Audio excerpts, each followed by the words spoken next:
Devout traveler, if you read this, know that the dangers to pilgrims are manifold, and there is little control of the route between the port of Jaffa and Jerusalem, a 2-day journey along a perilous mountain road through fierce desert heat and arid terrain, surrounded by scum that crawled straight from the devil's cauldron.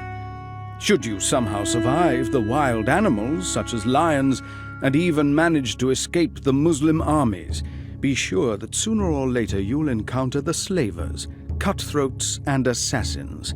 Good luck. A devout Christian prior to his 3rd pilgrimage. Fellow brothers, hear my plea in this darkest of hours. The Holy Land, at the navel of the earth where our Lord walked through this world, is stricken with grief and despair. A tragedy of unfathomable proportions occurred when the Saracens attacked 700 Christian pilgrims on the eve of Easter 1119, slaughtering most.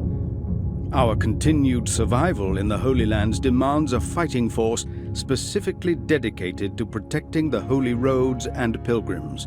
Don't abandon us. Appeal from the Patriarch of Jerusalem to all European kings, to the Pope and the nobility.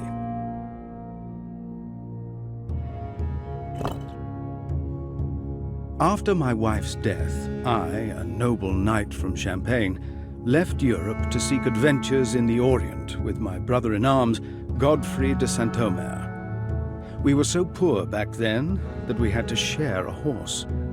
Having witnessed all the injustices done to pilgrims in the Holy Land, we knew we couldn't stand idle. We gathered 7 friends, battle-hardened veterans, and took a vow to protect pilgrims on the road to Jerusalem. We were stationed at the site of the Temple of Solomon, and since then became known as Templars. Hugh de Payen, founder of the Order of the Temple and first Grand Master. What has become of the holy office of the Pope in the last century? My predecessors were far worse than merely incompetent. They were antichrists, masquerading as popes. These so-called holy men are ready to murder the current pope to assume his position. I can only hope that history will forget that spoiled brat, John the 12th, still a teenager. This modern-day Caligula wasted money, turned the papal palace into a whorehouse, and was killed by a jealous husband when caught in bed with the wife in question. I shall put an end to this travesty, and I know just the right people who will help me achieve it. Pope Gregory VII, 1073. I feel the time is right for Christianity to embrace a revolutionary idea. A new knighthood is here, one which harmonically combines a warrior and a monk in one indivisible whole. Allow me to present to you the Knights Templar. This fierce militia of Christ wages a ceaseless twofold war against both flesh and blood and the invisible forces of evil. It stands for ideal knighthood and unflawed chivalry. Support them with everything you can so that they can advance their holy mission, fight the good fight, and defeat the forces of darkness. Bernard of Clairvaux, in praise of the new knighthood. In the year of our Lord 1129, we are assembled here at Troyes at the request of our great brother Bernard of Clairvaux. I am pleased to see that all our archbishops, bishops, and abbots came to honor this glorious event.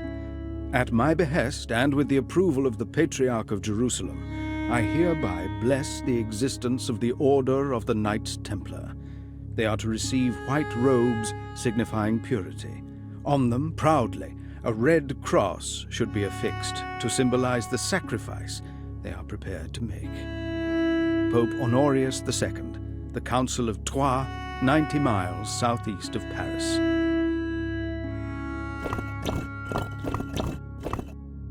Noble Templars, you are the harbingers of a new dawn. Divine light shall shine on your path as you reclaim the kingdom of heaven in praise of our Savior. In order to succeed with this holiest of missions, I bestow every best gift upon you. I appeal to all Christians to help you as best they can. From now on, you may erect your own churches, lay claim to the spoils of battle, collect your own taxes. You shall answer to no one but me. No king or emperor shall have power over you, for you are the soldiers of God. Pope Innocent II, Papal Bull, Every Best Gift. You are not to laugh to excess or indulge in practical jokes or horseplay. You are to remain silent whenever possible, and not raise your voice except to be heard on the battlefield. You shall not indulge in any displays of anger. You do not gossip about any one or anything. Too much talk is not without sin. Idle talk and wicked bursts of laughter are forbidden. You say 26 paternosters upon rising and 60 more before eating. In all, the prayer is to be repeated 148 times each day. Drunkenness would not be tolerated. Excerpt from the Latin Rule, the Templars' Code, consisting of nearly 700 rules. You probably thought you'll have a jolly good time here, lots of bloody adventures, eh? No, you're here to suffer, and I'm going to personally make your life hell. Disobey me, you're out. Take a good look at your white habits. You'll wear them at all times, even when sleeping. No decorations are allowed on weapons and armor. I don't want you sissies to look like women. A light is to burn in your dormitories all night so that shadowy enemies may not lead you to wickedness. If you receive a letter from home, you mummy's boys, it will be read to you with the master's permission. Templar Chapter Master to New Initiates. These are the punishments for breaking the rules of the order. You could be stripped of your rank, loss of habit, if you fight with a fellow brother, injure a fellow Christian in anger, lose or kill a slave or a horse, have sex with a woman, or deface the Templar uniform. You could be expelled from the order, loss of house, for committing the filthy, stinking sin of sodomy, for heresy, treason with the Saracens, cowardice on the battlefield, and for murdering a Christian. Penalties and penances. My husband left me and joined the Templars, where he would fight for the greater good. I was to become a nun. He was never to see me again. His order was open to men only, and upon joining he took a strict vow of celibacy. They told him he could never kiss a woman again, be it me, his mother, or his sister. Kissing is considered unseemly and can rouse dangerous passions. My man was warned even against looking upon women. Jeanne de Vergy, nun at Mont Saint-Michel Monastery. I'm not going to lie to you, my dear nephew. If you want to join us, please remember that we are not like the common crusaders you fancy so much. You want to become a knight, but don't forget you'll need to be a monk, too. Be ready to embrace an austere life, one of absolute poverty, chastity, and obedience. You can't have any personal possessions. You'll be expected to give up the pleasures of the flesh, any private life, and do without the comfort of a wife and family. Do you still want to commit yourself to such a life? Letter from Master Armand de Périgord to his nephew.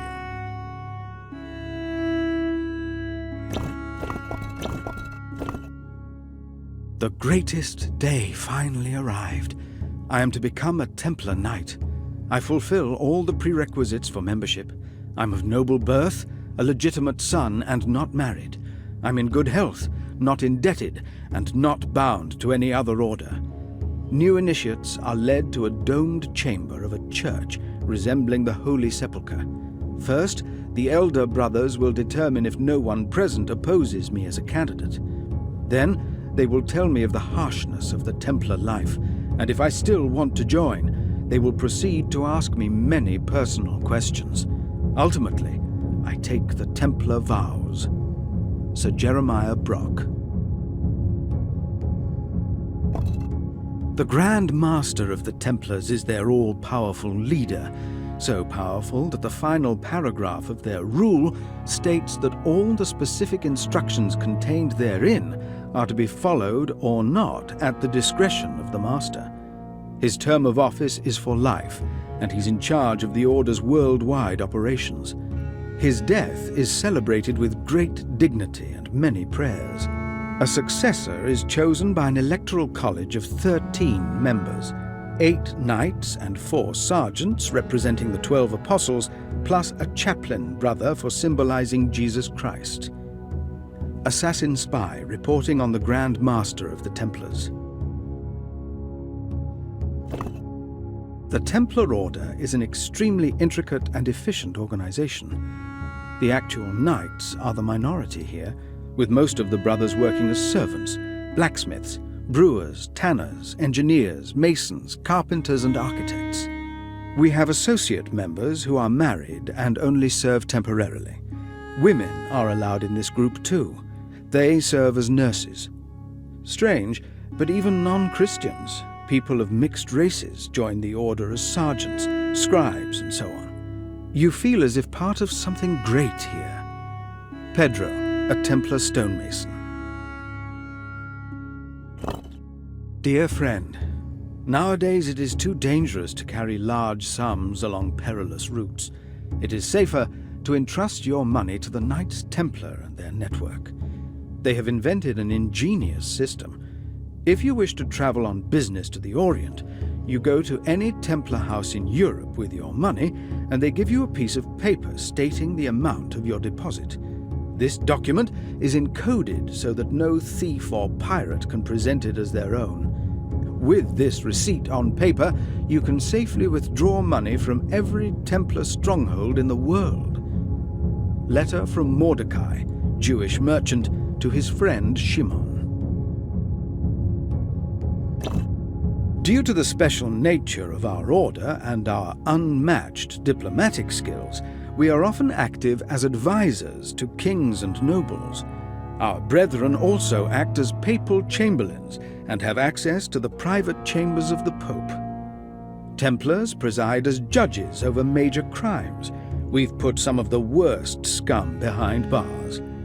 As inconspicuous monk messengers, we make the perfect spies. And as we're religious men, we are much less likely to be stopped and questioned by the authorities. Gilbert Herral, Grand Master, 1194. Templars can be arrogant and overconfident, but they earned it by always being the first to enter into battle and the last to leave. Much like ferocious lions, they rush in upon their adversaries against incredible odds, then scatter them like sheep. The courage and discipline of the Templars is respected by Muslims and Europeans alike.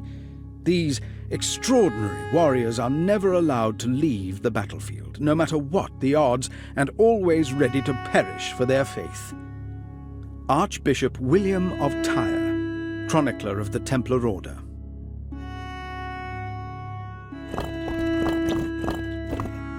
The Crusades that shook the whole world started as a holy war. Our goal was to reclaim the city of Jerusalem, which was captured in Anno Domini 638 by Muslim forces, as well as other sites associated with the life of Jesus Christ. The history of our order is tied closely to the Crusades. When we fought in the Holy Land, we invented a word that described all the territories of the Levant. We called it Outremer, a faraway kingdom across the sea. Bertrand de Blanchefort, Templar Grand Master.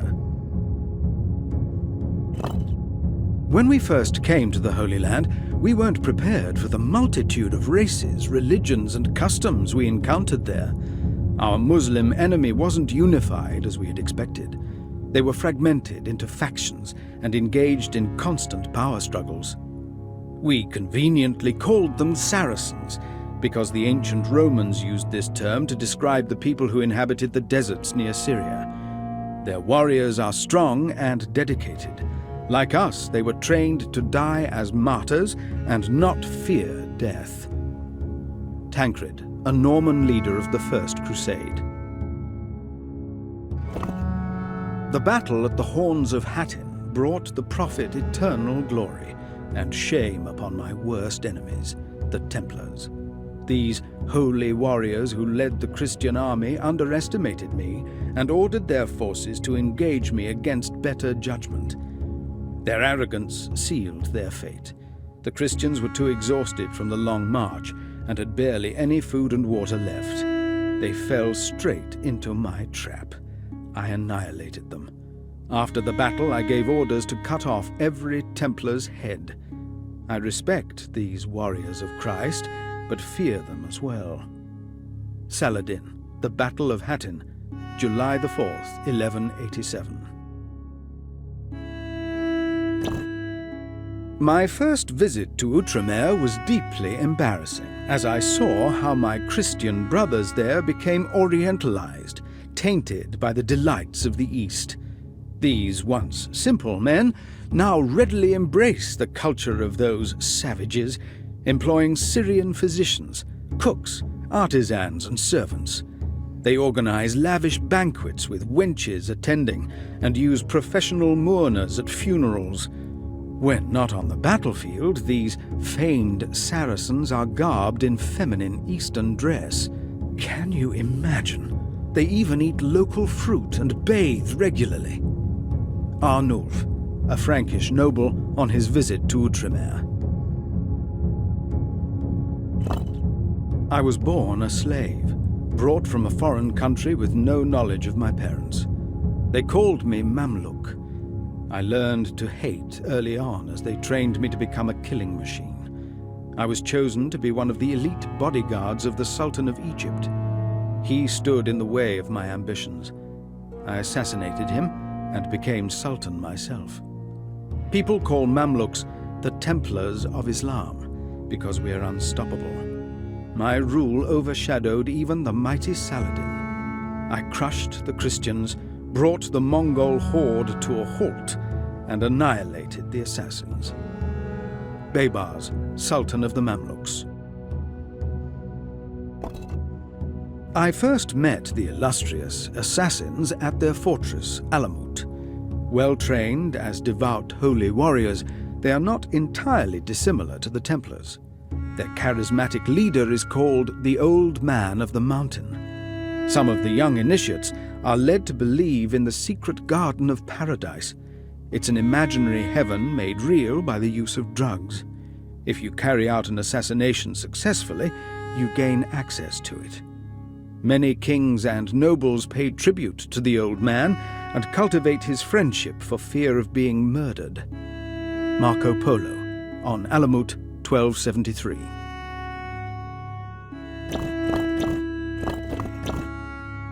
My ancestors came to Outremer bearing the prejudice and misconceptions of typical Europeans. Now, having had 3 generations of Dibelin live in the East, I know that Saracen culture is infinitely more refined than ours. There are so many different faiths here: Zoroastrians, Gnostics, Sufis, and Buddhists. We learned the local language, bargained and conducted business, entered into personal friendships and political alliances, read literature, discoursed on philosophy, and even quietly took lovers. Outremer is truly the kingdom of heaven. Diary of Guy Dibelin. I really hope you have something special for me this time. I'm so sick and tired of selling drops of milk from the Virgin Mary's breast, phials of Christ's blood, Jesus' baby teeth, or that horrid, genuine umbilical cord. You say you're offering me the authentic Spear of Destiny. You really ought to know that I sold 4 such spears last year. What I need is for you to deliver something sensational to me, like part of the True Cross, the Ark of the Covenant, or even the Holy Grail. We have 20 grails circulating around, and I think the real thing is lost for good. Catalan merchant, discussing a transaction with a renowned relic hunter. I'm one of the last Cathars. Cathar means pure one in Greek. Our belief is that the world is a place of eternal war between the principles of light, spirit, and darkness, the evil material world. The Catholic Church watched as our popularity grew. They declared war on us and launched a crusade. Their zeal at exterminating us reached its apex at the siege of Béziers, when the papal legate was asked by his soldiers how to distinguish between Cathars and Catholics. He simply replied, "Kill them all. God will know his own." Apocryphal history. I was born an aristocrat, but I found my true calling with the Dominican order. Heresy was spreading like a plague, tainting people's hearts. The worst heretics were the Cathars. We tried to reason with them, but Satan's grasp was too strong. They were corrupted beyond redemption. We burned them all, to the last man, woman, and child. The Pope gave us power to root out heretics from now on. We were permitted to use torture to obtain confessions. The Inquisition was born, and I was one of the first to take up the struggle against the devil. Conrad of Marburg, Inquisitor into heretical depravity.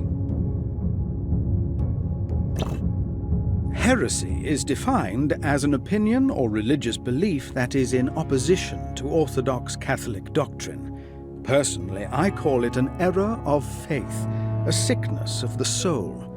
At trials for heresy, our goal is not to ascertain the truth, but to prove the charges brought by the Church. These men are already guilty when we summon them, never forget that. Torture itself is not punishment. We use it merely to liberate the soul from Satan's grasp. If a man already judged recants his previous confessions, we consider him a relapsed heretic beyond the redemption of God, and that man is going to the stake. On the Nature of Heresy, a treatise by a Dominican abbot. The Strappado. Bind the heretic's wrists behind his back, pass the rope over a high beam, pull him off the ground, then suddenly drop him. This will snap his arms and dislocate his shoulders. My favorite. The rack. Use ropes to fix the heretic's hands and feet to the rollers. Loosen or tighten the rollers at a signal from the Inquisitor. The mounting pressure on the heretic's joints dislocates the limbs. Good, but messy. Trial by fire. Baste their feet with lard or oil and slowly roast them over a flame. Always useful. Notes of an Inquisition torturer.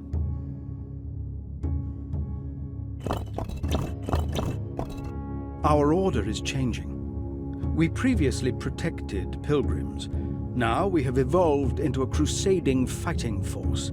Our hard-won experience on the battlefields of Outremer made us the darlings of European monarchs, yet a much-favored scapegoat too. After all, everyone owes us money.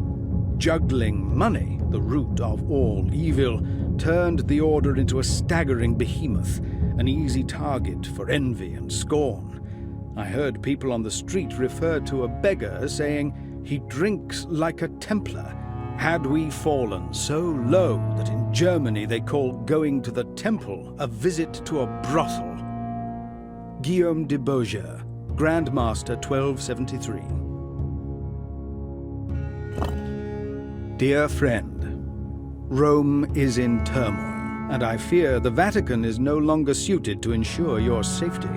Should I remind you how dangerous it is to live there in these troubled times? I feel you will be much more secure and powerful here in France. You should move the Holy See from Rome to the city of Avignon, where you will be close to me and suitably protected. Don't think of this as some form of captivity. You won't be my prisoner. It's merely for your own sake and to safeguard the continuation of the papacy. Letter to Pope Clement V from King Philip IV. Dear friend, now that my wife has passed away and I'm a widower, I wish to apply to join your order. I'm even ready to abdicate the throne in favor of my son. This will leave me free to assume the title of Warrior King and lead the Templars in Outremer. My idea is to combine all the military orders into one powerful Order of the Knights of Jerusalem. We will retake the Holy City, and I will be crowned King of Jerusalem. I also hope that as a gesture of goodwill you are prepared to alleviate me of some of the loans I owe the Templars. Letter from King Philip IV the Fair to Grand Master Jacques de Molay.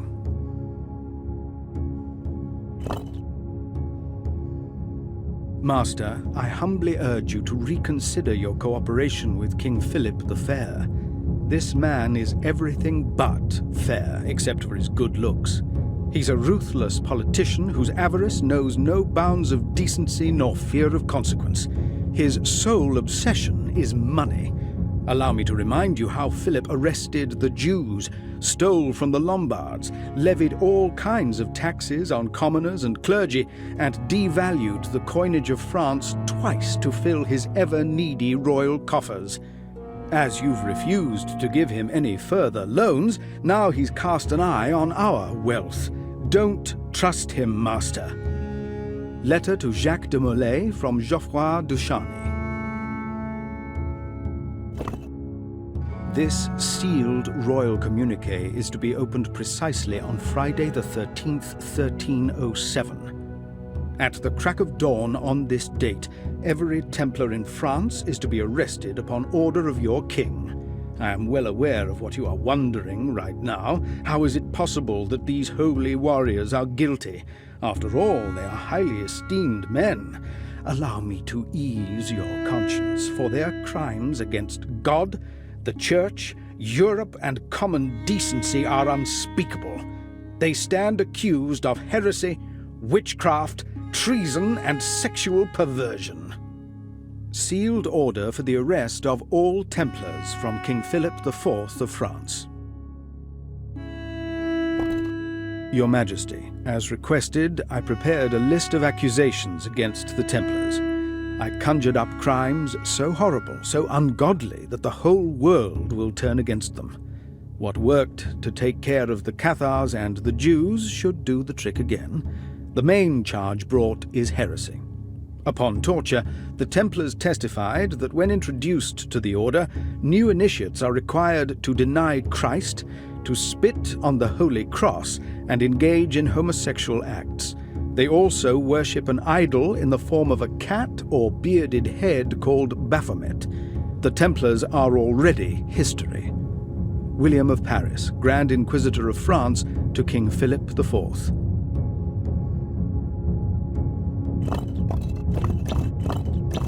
What truly is this Baphomet, the mysterious idol the Templars allegedly worship? I heard a lot of confusing stories during the trial.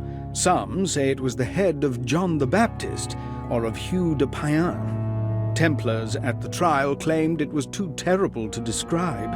Others, that it had 4 feet, 2 in the front and 2 at the back. Still others vouched that it was the bearded head of a man with 2 or 3 faces, made of silver with carbuncles in the eye sockets and a texture of old skin, or a necromantic skull with crossbones, though few described it as a horned demon. Chronicler of the Templar trial. I clearly remember the day when our last Grand Master, Jacques de Molay, was led in chains to the Isle of the Jews in Paris in 1314. They tied him to a stake and set it on fire. He showed no sign of fear. As the flames from the execution pyre engulfed him, de Molay declared our innocence and cried out a terrible curse against his enemies Philip the Fair and Clement V, summoning both of them to appear before God, the supreme judge, before the year was out. Philip and Clement died within a year of the execution. Justice was served. Johann Larmenius, survivor of the order. Stranger, hear this tale, and remember that swords may extinguish people's lives, but they can never erase memory. In 1244, we, the last Cathars still resisting, made our heroic last stand after a 2-year siege of Montségur. The Crusaders had 10,000 troops. We were around 220, mostly women and children. 3 of us managed to slip through the besiegers' lines, carrying the holy treasure away. Now it is safe. Nearly starved to death, my people surrendered and were burned alive by the Inquisition when they refused to renounce their faith. Pierre Autier, Cathar leader on the fall of Montségur. I grew up hearing the tales of valiant King Arthur, of his knights of the Round Table, and the eternal quest for the Holy Grail. These stories laid the foundation of my epic poem, Parzival, which made me world famous. Few people know that I had a real inspiration for the secret guardians of the Grail. I modelled them after the noble Templars. One of them told me the true Grail is kept at the castle of Montségur. Is it possible? Wolfram von Eschenbach, author of Parzival. It was some years after Edward Longshanks executed our hero, William Braveheart Wallace. We were fighting for freedom under Robert the Bruce. The decisive clash with the English dogs took place at Bannockburn in 1314. Our lines were crumbling when I saw something which I still consider the product of a clouded mind. Out of the woods rode a fierce contingent of mysterious knights on horseback, dressed in white tunics, who crushed the forces of King Edward and turned the battle in our favour. I think these knights were the Templars, a Scottish patriot on the Battle of Bannockburn. After the dissolution of our order, we earned a second chance to live forever, this time as legend, a legend so bright and yet so veiled that it will always kindle people's curiosity. Centuries later, I bet they will ask themselves, were we really devil-worshipping heretics or wrongfully accused saints? Did we survive, settle in Scotland, and continue to operate underground against kings and church, fostering secret societies? Did we give rise to a new promised land across the ocean, or turn into pirates? Where did our treasures disappear to? And did we really possess the Grail? I hope you find the answers someday. William St. Clair, Roslin, 1456.